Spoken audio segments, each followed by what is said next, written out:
دینا چاہتا ہے تاکہ یہ سب دیکھ کر میں اس کا پیچھا کرنا چھوڑ دوں۔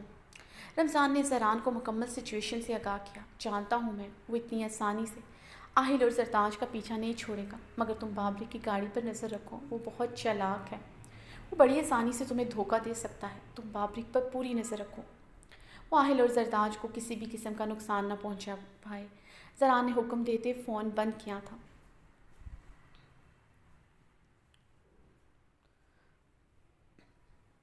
زران ابھی ان لوگوں سے کافی دور تھا، مگر رمضان کی لوکیشن بتا رہی تھی وہ لوگ اب منگورا کے علاقے کی طرف بڑھ رہے۔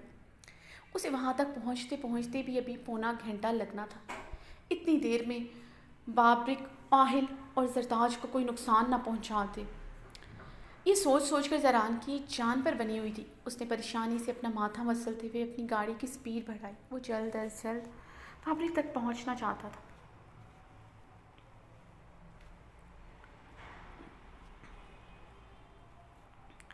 زران بہت اجلت میں منگورا میں موجود اپنی گیسٹ ہاؤس میں پہنچا تھا۔ رمضان کے فون پر وہ پریشانی اور اجلت میں یہاں پہنچا تھا۔ رمضان نے فون پر بتایا تھا بابرک نے راستے میں آہل کی گاڑی پر فائر کیا تھا، جس کے نتیجے میں اس نے بابرک کی گاڑی پر فائر کرتے سے روکا تھا۔ وہ رک گیا تھا، مگر تھوڑی دیر بعد بابرک نے اپنا روٹ چینج کر لیا تھا، جس کے نتیجے میں اس نے بابرک کا پیچھا کیا، مگر آگے جا کر بابرک کی خالی گاڑی ملی تھی۔ رمضان کے مطابق اس نے اپنی گاڑی بدلی ہے، یعنی یہ سوچی سمجھی پلاننگ کے مطابق تھا۔ اس نے پہلے ہی کسی اور گاڑی کا بندوبست کر رکھا تھا۔ بابرک رمضان کو دھوکہ دینے میں کامیاب ہو چکا تھا۔ اب آہل کی گاڑی بھی کہیں نظر نہیں آ رہی تھی۔ زران کا سب سے پہلا شک منگورا میں موجود اپنی گیسٹ ہاؤس کی طرف گیا تھا، اس لیے وہ بنا تاخیر کیے یہاں پہنچا۔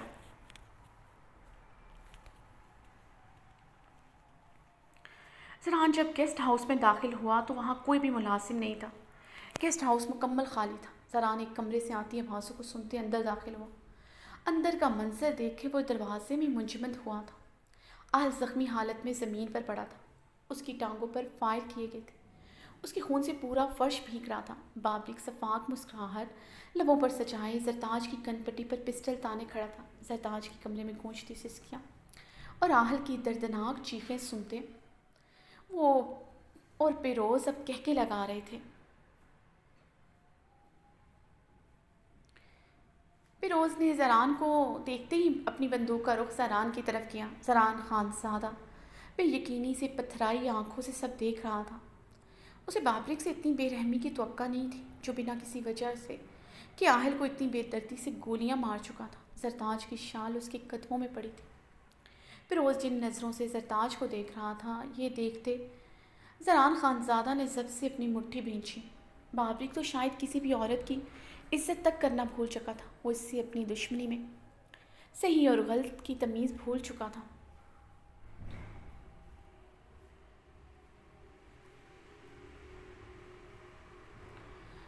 کیا ہوا لالا، رک کیوں گیا تم؟ آگے بڑھو، گولی چلاؤ ہم پر، بابرک نے گونجدار آواز میں دھاڑتے ہوئے کہا۔ یہ کیا کیا ہے تم نے بابرک؟ تم نے آہل کو کیوں مارا؟ زران نے اپنے ہاتھ میں پکڑی پسٹل کا رخ بابرک کی طرف کیا تھا۔ لالا اپنی پسٹل نیچے کر لو ورنہ پیروز تمہیں مار ڈالے گا، اور میں زرتاج کو۔ بابرک اپنی گھنی مونچھوں پر ہاتھ پھیرتے عجیب سے انداز میں مسکرایا۔ زران نے اپنی پسٹل کا رخ ابھی تک بابرک پر کر رکھا تھا، اور پیروز کی بندوق کا رخ زران کی طرف تھا۔ لالا تم امریکہ سے پڑھ لکھ کر آیا ہے، مگر آج تم ہم جیسے ان پڑھ انسان کے ہاتھوں بے وقوف بن گیا۔ آہل اور زرتاج تو بہانہ تھا، ہم تمہیں یہاں بلانا چاہتا تھا تاکہ تمہیں یہاں بلا کر تمہیں تمہاری موت دے سکوں، جس کا ہم جانے کب سے انتظار کر رہے۔ تم نے ہم پر حملہ کروایا تھا، ہم نے اسی دن فیصلہ کر لیا تھا تمہیں ایسی موت دے گا کہ موت کو بھی تم پر ترس آ جائے گا۔ بابرک دہشتناک آواز میں دھاڑا تھا۔ بابرک کی دھاڑ پر زرتاج کے بدن میں کپ کپاہٹ میں اضافہ ہوا، وہ ہچکیوں کی صورت میں رونے لگی۔ بابرک تم نے مجھے مارنا ہی تھا، اس سب میں آہل اور زرتاج کو کیوں گھسیٹا؟ زران نے بابرک کو سرخ آنکھوں سے گھورتے سوال کیا۔ کیونکہ ہمیں تمہارے قتل کا الزام بھی تو کسی پر لگانا تھا، اب ہم تمہارے قتل کا الزام آہل پر لگا دے گا۔ ایک تیر سے دو شکار۔ بابرک کے لبوں پر شاطرانہ مسکراہٹ بکھری۔ اچھا، میرے قتل کا الزام آہل پر لگا کر سب سے کیا کہو گے؟ مجھے آہل نے کیوں مارا؟ زران نے پوچھتے ہوئے پسٹل کے ٹریگر پر اپنی انگلی کا دباؤ بڑھایا۔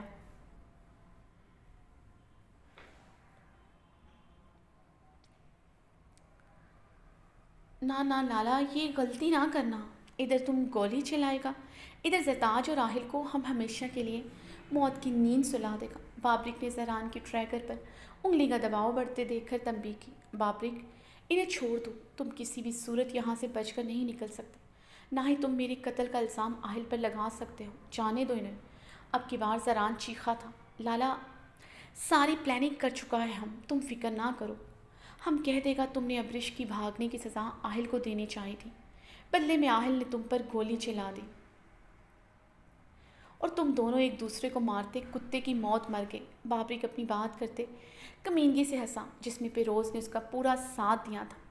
اور زرتاج کے بارے میں سب کو کیا کہو گے؟ زران نے زرتاج کو دیکھتے ہوئے کہا، جو بابرک کے قریب کھڑی آہل کو دیکھتے زاروں قطار رو رہی تھی۔ زران نے اس کی کنپٹی پر پسٹل رکھے اسے بازو سے سختی سے جکڑ رکھا تھا۔ وہ آہل کو دیکھتے ایک بچے کی طرح تڑپتے اس کی طرف بڑھنے کے لیے ہمک رہی تھی۔ یہی کہوں گا کہ وہ اپنے کسی یار کے ساتھ بھاگ گئے۔ بابرک نے اپنی پسٹل کی نوک زرتاج کی کنپٹی پر بڑھائی۔ بابرک، میری بات سنو، تمہاری جو بھی دشمنی ہے وہ میرے ساتھ ہے، تم نے جو بھی کرنا ہے میرے ساتھ کرو۔ زرتاج اور آہل کو جانے دو، اس میں ان دونوں کا کوئی قصور نہیں ہے۔ زران نے آہل کی حالت کو دیکھتے کہا، جو درد سے کراہتے اپنے ہوش کھو بیٹھا تھا۔ اس کی ٹانگوں پر فائر کیے گئے تھے، آہل کے خون سے پورا فرش داغدار ہو چکا تھا۔ اپنی پسٹل زمین پر پھینک دو لالا، ورنہ زرتاج اور آہل پر بنا کوئی رحم کھائے ان کے سینے میں ہم ساری گولیاں اتار دے گا۔ جہاں تک بات ہے ان کی بے قصور ہونے کی، یہ دونوں قصوروار ہیں۔ یہ ہمارا گاؤں کی لڑکی بھگا کر لے جا رہا تھا، اس کی سزا دینا بنتا تھا۔ بابرک چیخا۔ بابرک، تمہاری کہانی پر کوئی یقین نہیں کرے گا، تم یہ سب کہو گے اور تمہیں لگتا ہے سب اس بات پر یقین کریں گے کہ آہل نے مجھے مار دیا۔ آہل اکیلا مجھے کیسے مار سکتا ہے؟ یہ بات سب جانتے ہیں، تم آہل کو پسند نہیں کرتے، سارا شک تم پر ہی جائے گا، تم مجھے مار کر بچ نہیں سکو گے۔ ارحام لالا تمہیں نہیں چھوڑے گا۔ زران نے اپنی پسٹل بابرک پر تانے اسے باتوں میں الجھانے کی کوشش کی۔ وہ رمضان کے آنے تک بابرک کو روک کر رکھنا چاہتا۔ اس کے موبائل کی لوکیشن آن تھی، یقیناً تھوڑی دیر تک رمضان اس تک ضرور پہنچ جاتا، تب تک اسے خود پر قابو پانا تھا۔ اس کی ذرا سی غلطی سے آہل اور زرتاج اپنی جان سے جا سکتے تھے۔ بات تو تم ٹھیک کہہ رہے لالا، دم خم ہے تمہاری بات میں، یہ چوزا تمہیں کہاں مار سکتا ہے؟ بابرک آہل کی طرف اشارہ کرتے عجیب سے انداز میں ہنسا تھا۔ کیا کروں پیروز خان؟ بابرک نے پیروز کی طرف دیکھا۔ پیروز بابرک کی بات پر مسکرایا۔ دوسرے ہی لمحے بابرک کی پسٹل سے نکلتی گولی پیروز کا سینہ چیر چکی تھی۔ پیروز اسی لمحے زمین پر ڈھیر ہوا تھا۔ زران نے اپنی پسٹل پر گرفت مضبوط کرتے بابرک کو ملامتی نظروں سے دیکھا۔ اسے بابرک سے ہر چیز کی توقع تھی۔ خدا کے لیے ہم کو جانے دے، جانے دو۔ زرتاج یہ دیکھتے تھر تھر کانپتے بولے، جانے دوں گا، پہلے میں اپنے لالا کو اوپر پہنچاؤں گا، پھر تمہیں بھی اوپر پہنچاؤں گا۔ بابرک نے کہتے ہوئے زرتاج کے بازو کو سختی سے دبوچتے اسے مزید اپنے قریب کیا۔ لالا اپنی پسٹل زمین پر پھینک دو، ورنہ زرتاج بھی پیروز کی طرح اپنی جان سے جائے گا، تمہیں پتہ چل گیا ہوگا۔ ہم کسی کو بھی جان سے مار سکتا ہے، اس لیے تمہارا بہتری اسی میں ہے، اپنی پسٹل پھینک دو، تمہاری وجہ سے ایک معصوم سا خوبصورت لڑکی جان سے جائے گا۔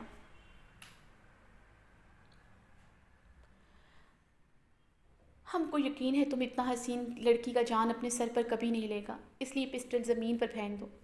بابرک نے اپنی پسٹل کی ٹریگر پر اپنی انگلی کا دباؤ بڑھایا تھا۔ زران نے یہ دیکھتے فوراً سے پسٹل زمین پر پھینکی تھی۔ سمجھدار ہے تم، بابرک نے کہتے اونچا کہکا لگایا۔ اب تم سوچ رہا ہوگا کہ ہم نے پیروز کو کیوں مارا؟ بابرک نے فلک شگاف کہکا لگایا۔ زران اس کی فلک شگاف کہہ کے سنتے اسے سرخ نظروں آنکھوں سے گھور رہا تھا۔ تمہیں آہل نہیں مار سکتا، مگر پیروز تو مار سکتا ہے نا؟ پیروز زرتاج سے محبت کرتا تھا، اس نے آہل اور زرتاج کا پیچھا کیا اور زرتاج اور آہل کو مار دیا۔ تم نے آہل اور زرتاج کو بچاتے ہوئے اپنی جان گنوا دی، پیروز نے مرتے مرتے تمہارے سینے پر گولی چلا دی اور تم موقع پر ہی ڈھیر ہو گیا۔ جب تک ہم پہنچا تم سب کا کام خلاص ہو گیا تھا۔ بابرک نے اپنی گردن پر چاقو کی طرح ہاتھ رکھتے زران کو کمینگی سے آنکھ ماری۔ زران نے اپنی نظروں کا رخ اپنے قدموں کے پاس پڑی پسٹل پر کیا۔ بابری کو مارنا اب اس کے لیے آسان تھا۔ فیروز کو مار کر بابری نے اس کی مشکل آسان کر دی تھی۔ صرف ایک بار یہ پسٹل زران کے ہاتھوں میں آ جاتی۔ زران نے بابری کو دیکھا جو زرتاج پر پسٹل تانے اپنی باتوں میں مگن تھا۔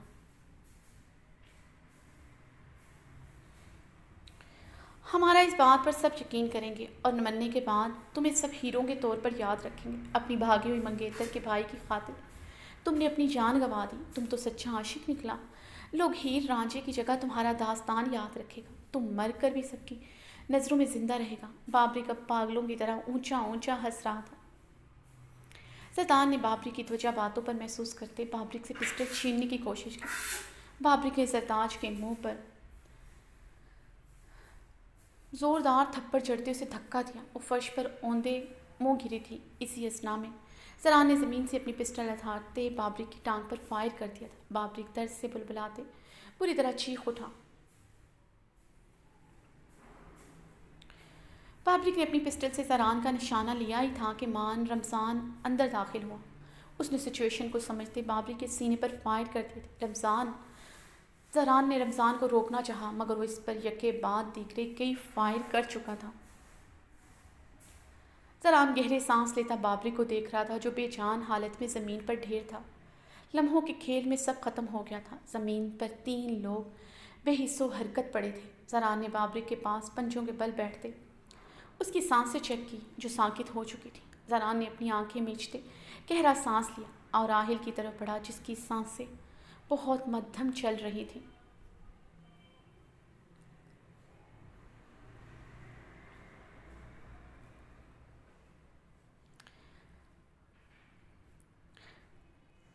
اسفندیار خان مردان خانے میں کے لاؤنج میں بیٹھا سنجیدہ نظروں سے زران خان زادہ کو دیکھا جو خاموشی سے سب کے درمیان بیٹھا ہوا تھا۔ آج بابری کا صوم تھا۔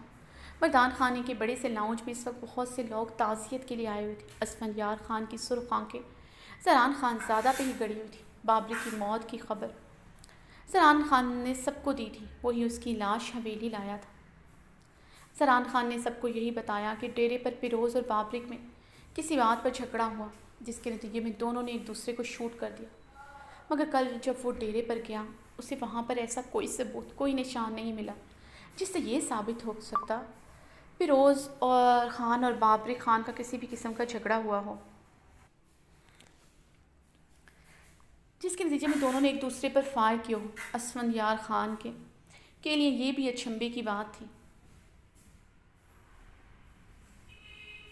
زران خان زادہ تو بابری کی موت والے دن صبح ہی اسلام آباد چلا گیا تھا۔ پھر وہ یہاں پر اس دن کیا کر رہا تھا؟ وہ اسلام آباد سے اتنی جلدی کیوں واپس آیا؟ اسفندیار خان ان سوالات کے جواب ڈھونڈنے کی کوشش کر رہا تھا جو اسے مل نہیں رہے تھے، مگر اسے پورا یقین تھا بابری کی موت میں کوئی ایسا راز ہے جو زران خان زادہ سب سے چھپا رہا ہے۔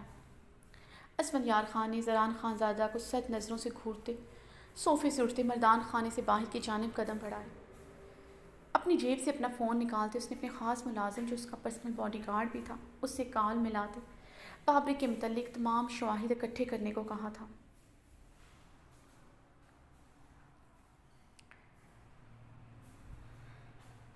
اسفندیار خان اپنے کمرے سے ملحقہ ٹیرس پر کھڑا جانے کب سے سگریٹ پھونک رہا تھا۔ سینے میں آگ لگی تھی۔ جو شواہد مصطفیٰ نے اکٹھے کیے تھے اس میں زران خان زادہ گلٹی ثابت ہو رہا تھا۔ مصطفیٰ کے مطابق بابری کو فیروز کی ڈیتھ ڈیرے پر نہیں بلکہ منگورا میں موجود ان کے گیسٹ ہاؤس میں ہوئی ہے۔ بابری 4 دن پہلے اپنی گاڑی میں اہل کی گاڑی کا پیچھا کرتا رہا تھا اور بابری کی گاڑی کا پیچھا زران کا پرسنل گارڈ رمضان کرتا رہا تھا۔ راستے میں ان دونوں نے ایک دوسرے کی گاڑی پر فائر بھی کیے تھے۔ مصطفیٰ سے اسے پتہ چلا تھا اہل گاؤں کی کسی لڑکی زرتاج کو پسند کرتا تھا۔ اسی بات کو لے کر بابری کو راحل کی زران کے نکاح والے دن بھی جھڑپ ہوئی تھی۔ اسفندیار خان نے اپنی سرخ آنکھیں اپنے بازو سے بے دردی سے رگڑی۔ اس کے لیے یقین کرنا مشکل تھا زران خان زادہ نے اس کے بھائی کو مار دیا، وہ بھی اس ساحل کے لیے۔ اسفندیار کچھ حد تک تو واقف تھا بابری کی حرکتوں کے بارے میں، مگر اس سب کی سزا اس کے بھائی کے لیے موت نہیں ہو سکتی تھی۔ زران خان زادہ نے ابرش کے بھائی کو بچانے کے لیے اس کے بھائی کو مار دیا، اپنی محبت پر اپنی دوستی قربان کر دی۔ اسفندیار خان نے اپنے بازو سے اپنی آنکھوں میں آئی نمی ایک بار پھر سے صاف کی تھی۔ اس نے اپنے بھائی کے ساتھ اپنے دوست کو بھی کھو دیا تھا۔ یہی بات اس کا سینہ چیر رہی تھی۔ جس دوست کی خاطر اس نے اپنی محبت تک قربان کر دی تھی، اسی دوست نے اس کے بھائی کو مارتے ہوئے ایک پل بھی اس کے متعلق نہیں سوچا تھا۔ اسفندیار خان نے گہرے سانس لیتے فضا میں سگریٹ کا دھواں چھوڑا۔ اس کے اندر کی گھٹن بڑھتی جا رہی تھی۔ زران اس کے ساتھ ایسا نہیں کر سکتا، وہ اسے دھوکہ نہیں دے سکتا۔ بابرک صرف اس کا بھائی نہیں بلکہ عابر کا شوہر بھی تو تھا۔ وہ کیسے اپنی بہن کے شوہر کو مار سکتا ہے؟ اسفندیار خان نے سگریٹ زمین پر پھینکتے اسے اپنے شوز کے نیچے مسلا۔ وہ اپنے کمرے سے نکلتے زران خانزادہ کے کمرے کی طرف بڑھا۔ اسے زران سے بات کرنی تھی، اس سے پوچھنا تھا اس نے کیوں اس کے بھائی کو مارا۔ وہ اس کے ساتھ ایسا نہیں کر سکتا۔ اسفند زران خان کے کمرے میں داخل ہوا تو وہ کمرے میں موجود نہیں تھا۔ وہ اسے تلاش کرتے مردان خانے میں آیا۔ مردان خانے کے لاؤنج سے ملحقہ برآمدے میں ریلنگ کے پاس کھڑے وہ شہرام خانزادہ اور زران خانزادہ کو دیکھ کر رکا تھا۔ زران خان زادہ اور شہرام کی پشت اسفندیار خان کی طرف تھی۔ ان دونوں کے باتوں نے اسے ٹھٹک کر رکنے پر مجبور کر دیا تھا۔ لالا، مجھے سمجھ نہیں آ رہا میں بابرک کی موت کی خوشی مناؤں یا پھر غم، شہرام نے زران خانزادہ کو دیکھتے بہت گرو سے کہا۔ بابرک کی موت نہ صرف اس حویلی کے لیے بلکہ عابر کی زندگی میں بھی سکون لے کر آئی ہے۔ اگر بابرک زندہ رہتا تو عابر شاید اسی طرح سولی پر لٹکی رہتی۔ بابرک کا انجام یہی تھا، اچھا ہوا اسے فیروز نے مار دیا۔ زران خانزادہ کی سفاکی سے مبنی گفتگو سن کر اسفندیار خان کا اپنے قدموں پر کھڑا رہنا مشکل ہو گیا تھا۔ اس نے برآمدے میں موجود پلر کا سہارا لیا تھا۔ لالا، مجھے ایک اور بات سمجھ نہیں آ رہی، فیروز نے کیوں بابرک کو مارا؟ فیروز تو بابرک کا خاص بندہ تھا۔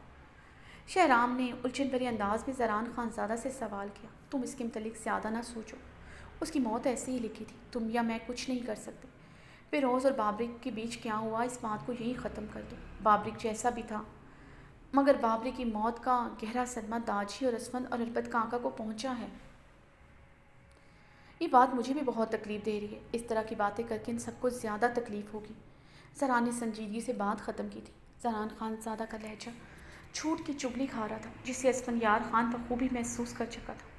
وہ شہرام کے سوال کا جواب کیوں نہیں دے سکا؟ کیونکہ بابرک کو مارنے والا وہی تو تھا۔ اسفندیار خان کو اپنے تمام سوالات کے جواب مل چکے تھے۔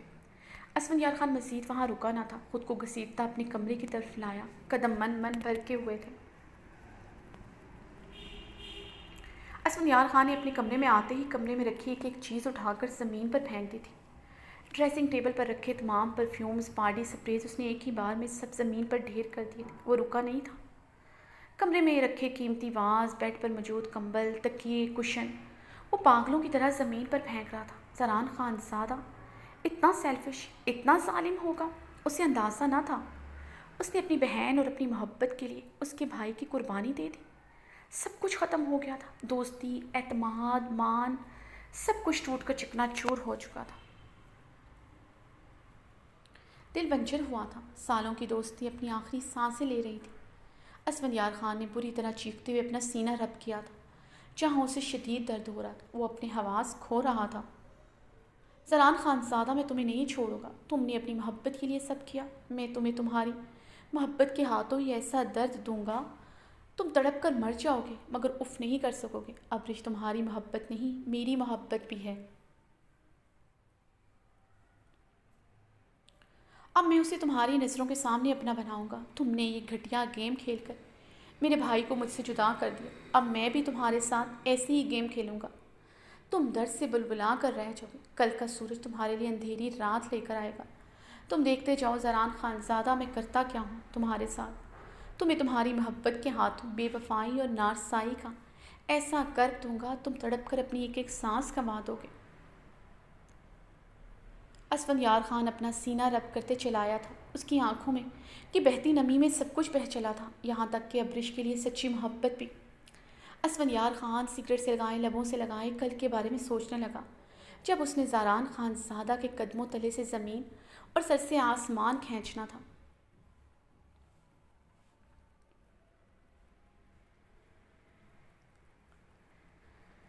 ابرش تم ایک بار پھر سے سوچ لو، تم یہ سب بہت جلد بازی میں کر رہی ہو، سہلے نے اپنے سامنے صوفے پر بیٹھی ابرش کو سمجھانے کی کوشش کی، جو پچھلے 1 گھنٹے سے صوفے پر ٹانگے اوپر کو سمیٹے کسی غیر مرئی نقطے کو گھو رہی تھی۔ لاؤنج میں زعیم کے گھر سے آئے تحفے تحائف رکھے ہوئے تھے۔ وہ لوگ بھی کچھ دیر پہلے ابرش کو زعیم کے نام کی انگوٹھی پہنا کر گئے تھے۔ کل رات کو زعیم اور ابرش کے نکاح کے ساتھ رخصتی بھی تھی۔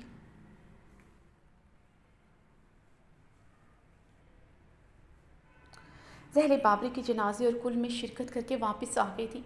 حویلی میں مینا خانم اور سمیع اللہ خان کا اس کے ساتھ رویہ بالکل ٹھیک نہیں تھا۔ وہ ابرش کی وجہ سے خود کسی کے ساتھ نظریں اٹھانے کے قابل نہ رہی تھی، نظریں ملانے کے قابل نہ رہی تھی کسی کے سامنے۔ مگر جب ابرش رات کے اندھیرے میں حویلی سے بھاگی تو زہرے کو اس وقت صرف ابرش کی فکر تھی۔ اپنی بیٹی سے زیادہ انہیں کسی چیز کی فکر نہ رہی تھی۔ اگر ابرش کو کچھ ہو جاتا وہ خود کو کبھی معاف نہ کرتی،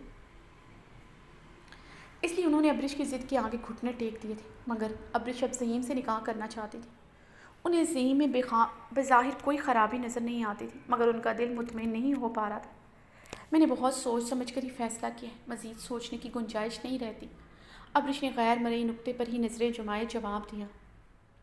لیکن ابرش تمہیں اتنی جلدی کرنے کی کیا ضرورت ہے؟ یہ نکاح کچھ دنوں بعد بھی ہو سکتا ہے، تب تک آہل بھی امریکہ سے آ جاتا۔ سہلے نے ابرش کی گمسم کیفیت کو دیکھتے گہرا سانس لیتے کہا، ماما آہل فون تک تو اٹھا نہیں رہا، کیا پتا وہ کب آئے، تب تک بہت دیر ہو جانی تھی۔ اس سے پہلے زران خانزادہ کو خبر ہو میں یہ نکاح کرنا چاہتی ہوں۔ ابھی وہ حویلی میں ہے، اگر وہ اسلام آباد آ گیا تو یہ نکاح مجھے کبھی نہیں کرنے دے گا۔ ابرش نے اس بار سہلے کو دیکھتے سپاٹ لہجے میں کہا۔ ابرش میں زران کی سائڈ نہیں لے رہی، تمہیں ایک بار پھر سے سوچنا چاہیے، تم زران سے محبت کرتی ہو، پھر یہ سب باتیں معنی نہیں رکھتی، مجھے یقین ہے زران تمہیں کبھی ہرٹ نہیں کرے گا، سہلے نے ابرش کو لسانیت سے سمجھایا۔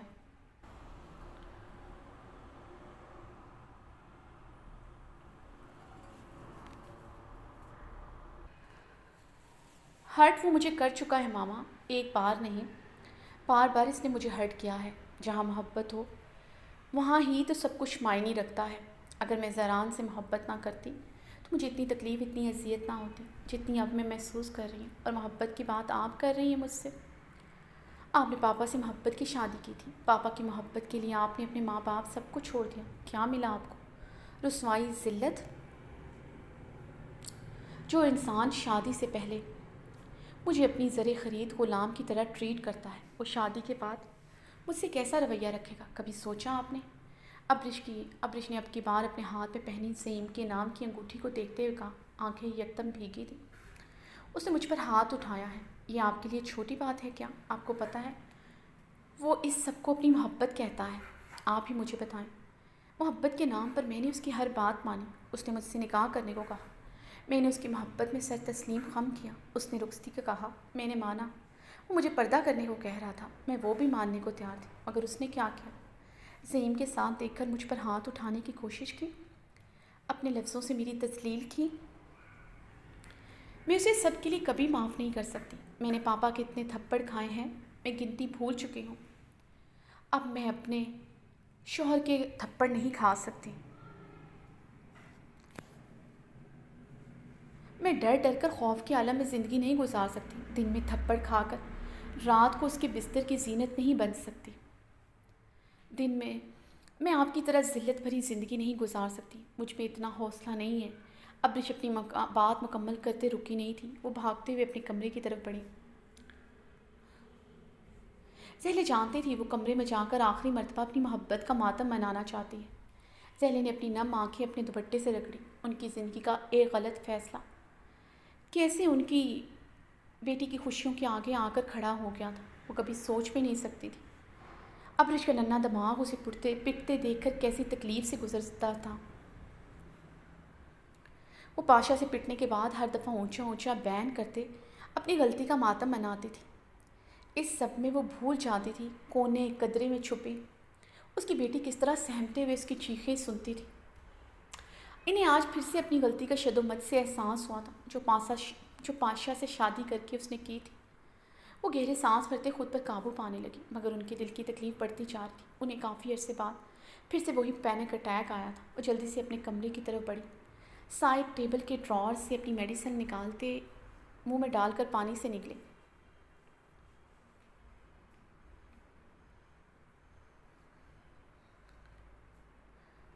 ڈائننگ ٹیبل کے گرد سب مرد حضرات اپنی نشستوں پر برجمان ناشتہ کر رہے تھے۔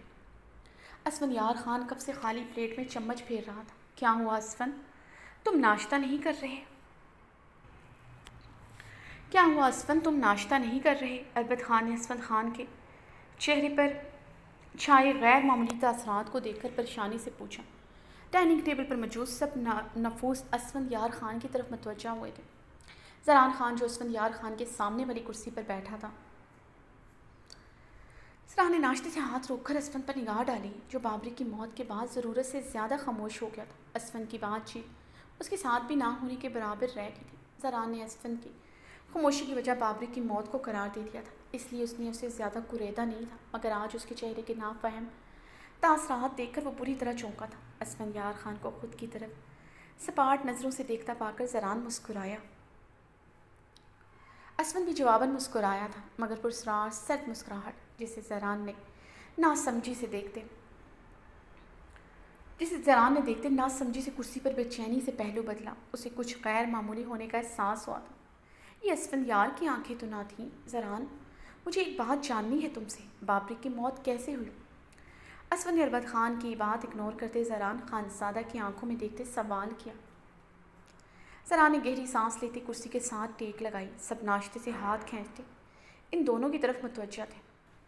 اسفندیار خان کا سوال عجیب نہیں تھا، بلکہ اس کا لہجہ عجیب تھا، سرد برف سی مانند ٹھنڈا۔ چہرے کے تاثرات بھی کچھ عجیب سے تھے۔ میں نے بتایا تھا آپ سب کو، مجھے ڈیرے پر پیروز اور بابری کی خون میں لت پت لاشیں ملی تھیں۔ زران نے سب کو دیکھتے تحمل سے بتایا۔ زران نے اسفندیار کو دیکھنے سے گریز برتا تھا۔ وہ اسفندیار کی آنکھوں میں نہیں دیکھ سکتا تھا۔ بابری کی موت کا ذمہ دار نہ ہوتے ہوئے بھی خود کو ان سب کا قصوروار سمجھ رہا تھا۔ لیکن تم تو اسلام آباد میں تھے، تم اسلام آباد سے اتنی جلدی کیوں واپس آئے؟ اسفندیار خان نے چپتے لہجے میں ایک اور سوال داغا۔ اسفند کے سوال پر زران نے ایک بار پھر سے اضطرابی کیفیت میں زران نے اسفندیار کو دیکھنے سے گریز برتا تھا۔ وہ اسفندیار کی آنکھوں میں نہیں دیکھ سکتا تھا۔ بابری کے موت کا ذمہ دار نہ ہوتے بھی خود کو ان سب کا قصوروار سمجھ رہا تھا۔ لیکن تم تو اسلام آباد میں تھے، تم اسلام آباد سے اتنی جلدی کیوں واپس آئے؟ اسفندیار نے چپتے لہجے میں ایک اور سوال داغا۔ اسفند کے سوال پر زران ایک بار پھر سے اضطرابی کیفیت میں کرسی پر پہلو بدل کر رہ گیا تھا۔ مجھے رمضان نے فون پر بابری کو اور پیروز کے مرنے کی اطلاع دی تو میں یہ سنتے ہی فوراً اسلام آباد سے واپس آیا تھا۔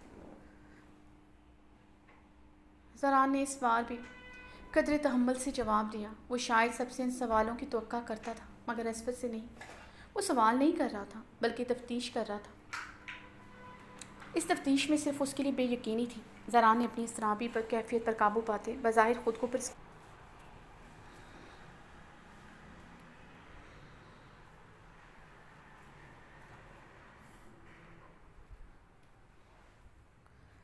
لیکن رمضان نے تمہیں ہی کال کیوں کی؟ اس نے مجھے کیوں نہیں کی؟ تمہیں اس نے اتنی دور سے بلایا، مگر ہم سب میں سے کسی کو انفارم کرنا ضروری نہیں سمجھا؟ تمہیں وہاں سے آنے میں 4 گھنٹے لگے، جبکہ ہم 10 منٹ میں وہاں پہنچ سکتے تھے۔ اسفند کے سر چھپتے لہجے میں گہرے طنز کی بھی آمیزش تھی، جسے وہاں بیٹھے ایک نفوس نے محسوس کیا تھا۔ زران نے اسفند کے انداز پر لب بھینچے۔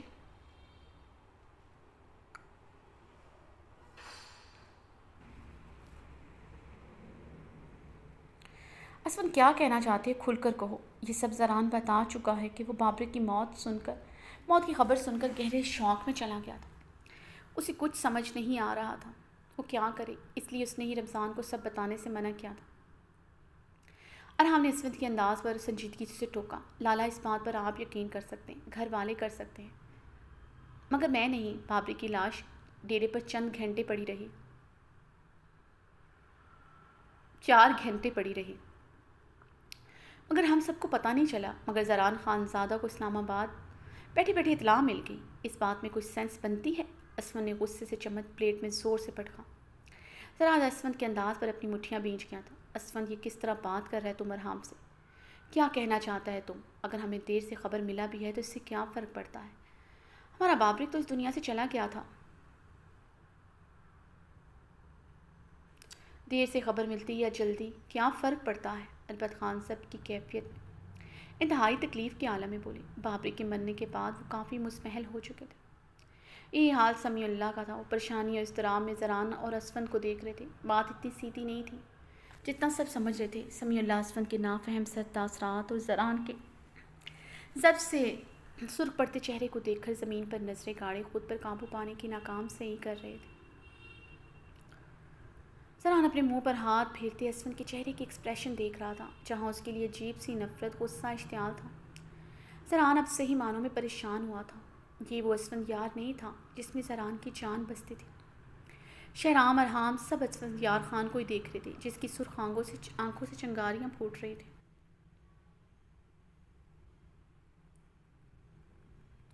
بابا بات یہ ہے زران جھوٹ بول رہا ہے۔ اس نے بابری کی موت کی اصل وجہ اور جگہ سب سے چھپائی ہے۔ اسفند یار خان نے زران کو گھورتے ہی ایک لفظ پر زور دیا تھا۔ اسفند کی بات پر سب نے الجھن بھری نگاہوں سے اسے دیکھا۔ اب سے جو بھی کہنا ہے کھل کر کہو، یوں پہیلیاں مت بجھواؤ۔ ہم آگے ہی بہت غم میں ہیں۔ اس طرح کی باتیں کر کے تم ہمیں مزید پریشان کر رہے۔ سمیع اللہ مزید خاموش نہیں رہ سکے، اس لیے بھاری باروب لہجے میں اسفند کو ٹوکا۔ تاجی بابری کو پیروز نے نہیں بلکہ آہل نے مارا ہے۔ اسفند کی بات پر سب شاکڈ کے عالم میں اپنی اپنی کرسیوں سے کھڑے ہوئے تھے۔ صرف زران خان زادہ ہی تھا جو کرسی پر بیٹھا ہوا تھا۔ وہ اسفند کو سنجیدگی سے دیکھتے بات کو سمجھنے کی کوشش کر رہا تھا۔ اسے اسفند کے سوالات سے لگ رہا تھا اسفند یار خان بابری کی موت کا ذمہ دار اسے ٹھہرائے گا، مگر وہ آہل کو قصوروار گردان رہا تھا۔ لیکن کیوں؟ ایسی کیا بات اسفند کو پتہ چلی وہ جو یہ سب کہہ رہا ہے؟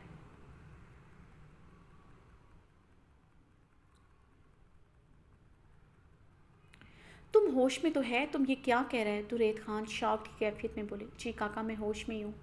میں جو کچھ بھی کہہ رہا ہوں پوری تحقیق اور اپنے ہوش و حواس میں کہہ رہا ہوں۔ بابری کو اور پیروز نے اس دن آہل کی گاڑی کا پیچھا کیا تھا، جس میں اس سعید خان کی بہن زرتاج کو بگا کر لے کر جا رہا تھا۔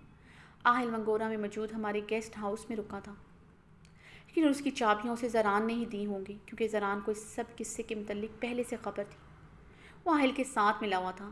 بابری نے آہل کو کچھ دن پہلے وارن کیا تھا وہ اس کے گاؤں کی لڑکی زرتاج سے دور رہے، مگر آہل نے بابری کی بات نہیں سنی تھی۔ اس بات کی خبر بھی زران کو ہے۔ اسفند نے طنزیہ مسکراتے ہوئے زران کو چیئر پر اطمینان سے بیٹھے دیکھ کر شعلہ بار نگاہوں سے گھورا۔ زران کا اطمینان اسے آگ لگا گیا تھا۔ جب آہل زرتاج کو گیسٹ ہاؤس میں لے کر داخل ہوا تو وہاں پہلے سے ہی بابری اور پیروز موجود تھے۔ زرتاج کو اس کے گھر سے بھگانے پر آہل اور بابری کے بیچ جھگڑا ہوا، جس کے نتیجے میں آہل نے بنا سوچے سمجھے بابری اور پیروز پر گولیاں چلا دی۔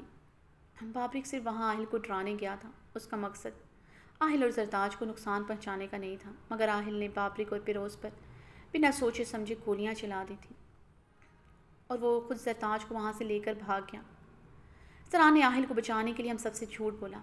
اسفند یار خان نے زران کو سرد سرخ نظروں سے دیکھتے ساری حقیقت کو موڑ توڑ کر بیان کی تھی۔ اس نے جان بوجھ کر آہل پر بابری کی موت کا الزام لگایا تھا، کیونکہ وہ زران خانزادہ کو بابری کی موت کی الگ طریقے سے سزا دینا چاہتا تھا۔ اسفند، تمہاری ساری انفارمیشن غلط ہے۔ تمہیں لگتا ہے آہل بابری کو مار سکتا ہے؟ آہل اور بابری کا جھگڑا ضرور ہوا تھا، مگر میرے نکاح والے دن کے بعد بابری اور آہل نہیں ملے۔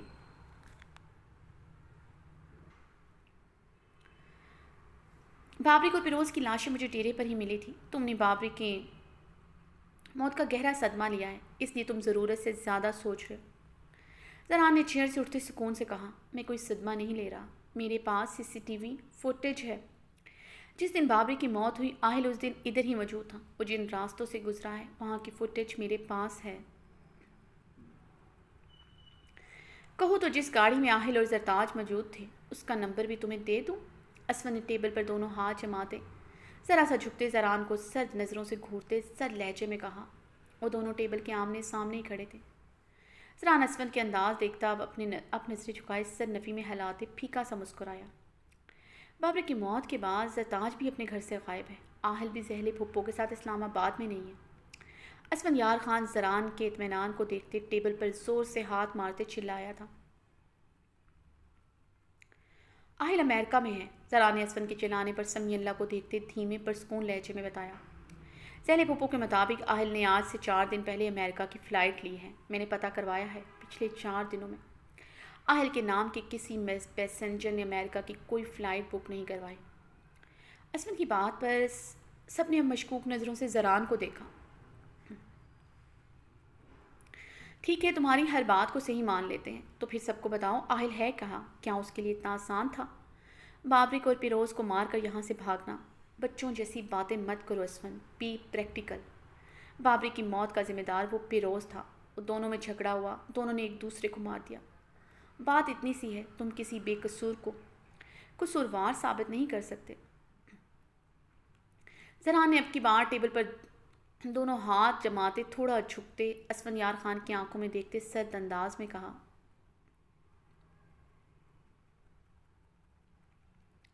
اسود کا طنزیہ سرد انداز اس کی ضبط سے باہر ہوا تھا، اس لیے اس کے انداز میں جواب دیتے اسے کاڑدار نگاہوں سے گھورتے وان کیا۔ زران کے لہجے میں جھلکتا اعتماد محسوس کرتی اسفند کے لبوں پر تلخ مسکراہٹ دوڑی۔ اپنی اتنی سالوں کی دوستی پر پشیمانی ہوئی تھی۔ اس نے ایک خود غرض انسان سے اتنے سال دوستی نبھائی جو اس کی بے غرض دوستی کے قابل نہ تھا۔ آہل کے لیے آسان نہیں تھا یہاں سے بھاگنا، مگر زران خان زادہ کے لیے آسان تھا آہل کو یہاں سے بھگانا۔ اسفند نے زران کو دیکھتے گہرا طنز کیا۔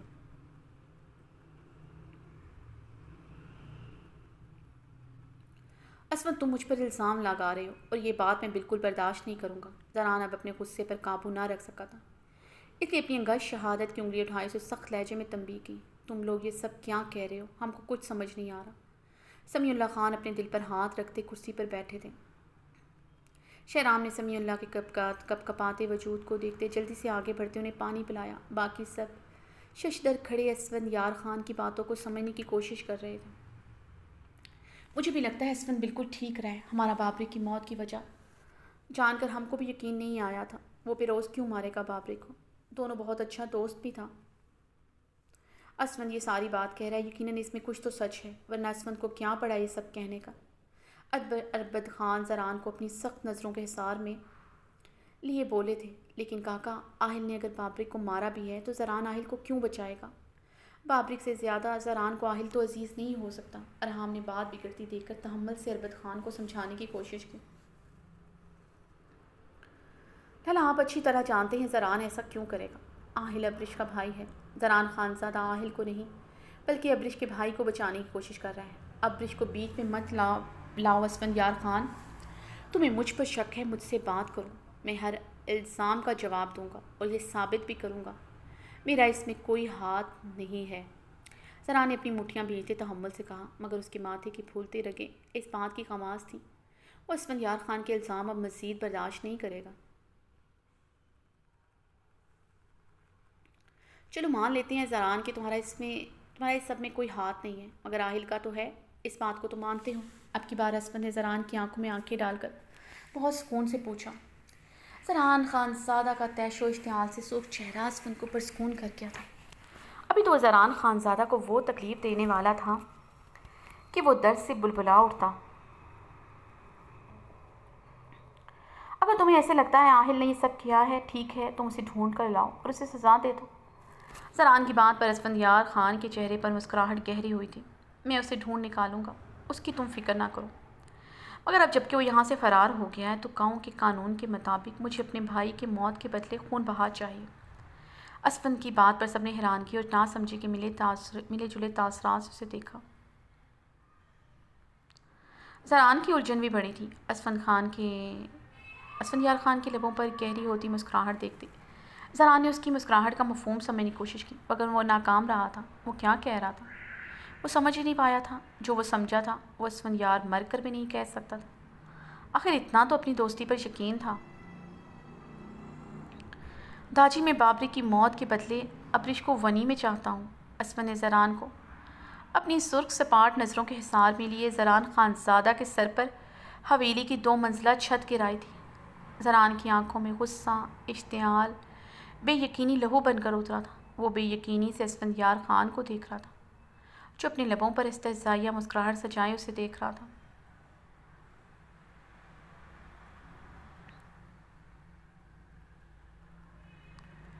یقین مان ٹوٹا تھا جس نے کچھ لمحوں کے لیے زران سے قوت گویائی ہی چھین لی تھی۔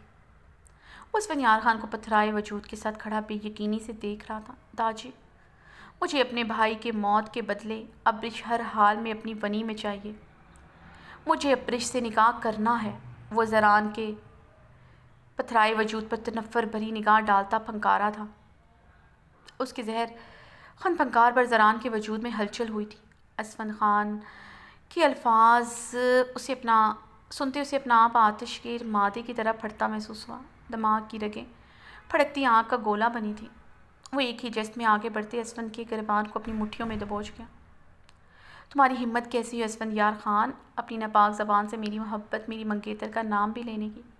زران اسفند کا گریبان جکڑتے بولا نہیں دھاڑا تھا۔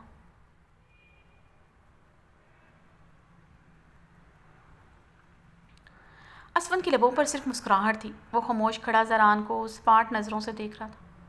ارحام، درید خان اور شہرام نے آگے بڑھ کر زران کے ہاتھوں سے اسفندیار خان کا گریبان چھڑوایا۔ کیا کہہ رہے ہو زران، تم تمیز بھول گئے ہو؟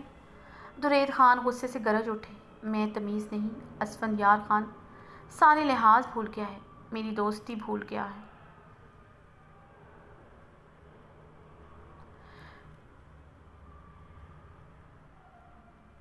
جو میری منگیتر کو اپنی ونی میں لانے کی بات کر رہا ہے؟ زران اسفند کو تیش و اشتعال سے گھوٹے گلے کی پھولتی رگوں کے ساتھ چلایا۔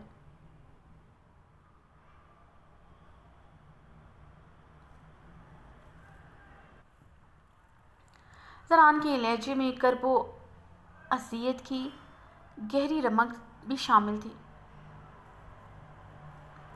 جسے وہاں کھڑے ہر انسان نے بخوبی محسوس کی تھی۔ تمہاری منگیتر تھی، وہ اب نہیں ہے۔ تمہارے نگاہ سے بھاگ کر وہ رشتہ تمہارے منہ پر مار کر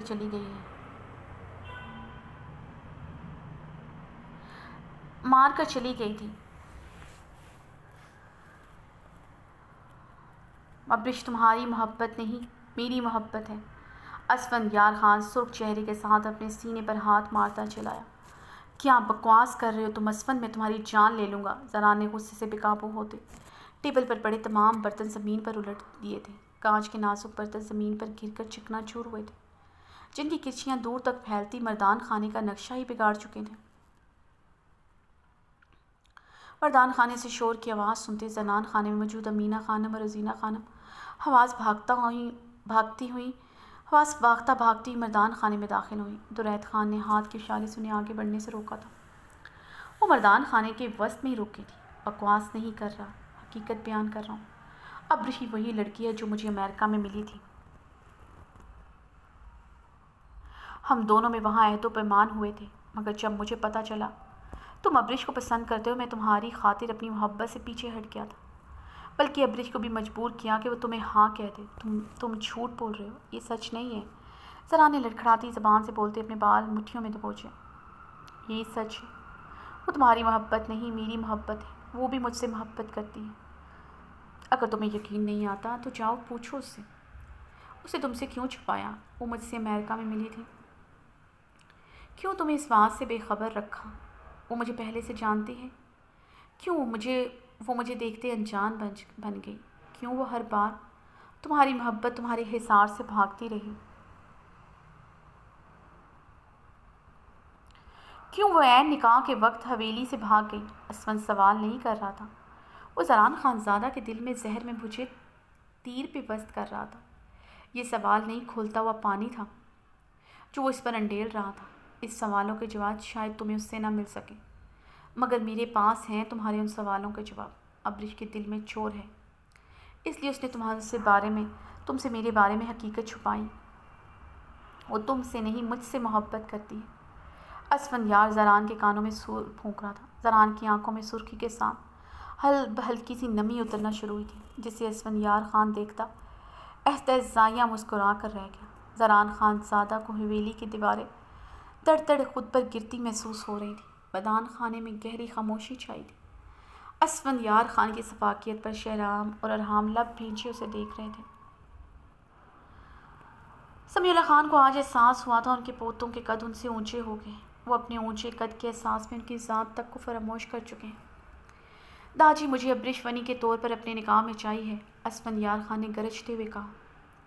سمیع اللہ اپنے نکاح میں چاہیے۔ سمیع اللہ درایت خان اربر خان عصمت خان کے مطالبے پر پریشان ہوئے۔ امینہ خانم اور روزینہ خانم نے دہلتے ہوئے سینے پر ہاتھ رکھا۔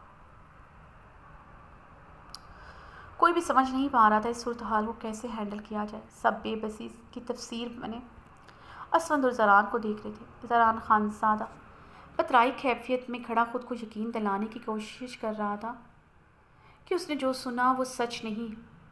ابرش اس کے ساتھ ایسا کیسے کر سکتی ہے؟ وہ اسے اتنا بڑا دھوکہ کیسے دے سکتی ہے؟ وہ اسے اقرار کر چکی اپنی محبت کا۔ نشے کی کیفیت میں اس کے لبوں پر اسفند کا نام نہیں بلکہ اس کا نام تھا۔ وہ سب کیا تھا؟ جھوٹ، دھوکہ، فریب، کیا تھا وہ سب؟ کیا اس لیے وہ بار بار اس کی محبت سے بھاگتی رہی؟ کیونکہ اس نے اس سے محبت کبھی کی ہی نہیں تھی۔ زران خانزادہ نے گہرے سانس بھرتے کرسی کا سہارا لیا۔ کرسی کی سطح پر اپنا ہاتھ مضبوطی سے رکھے۔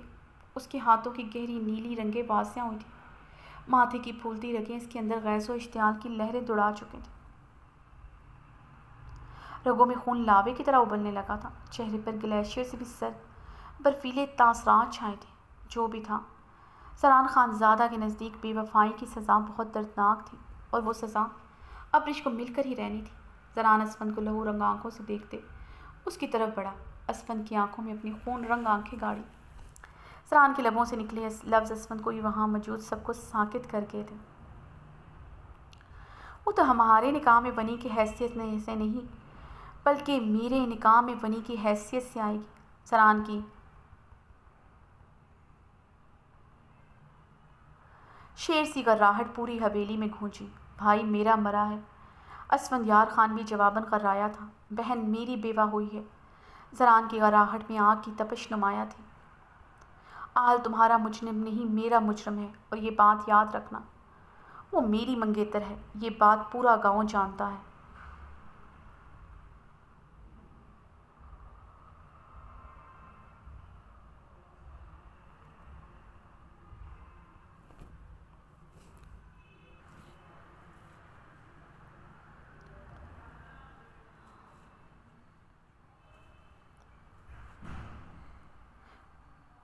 یہ بات یاد رکھنا، وہ میری منگیتر ہے، یہ بات پورا گاؤں جانتا ہے۔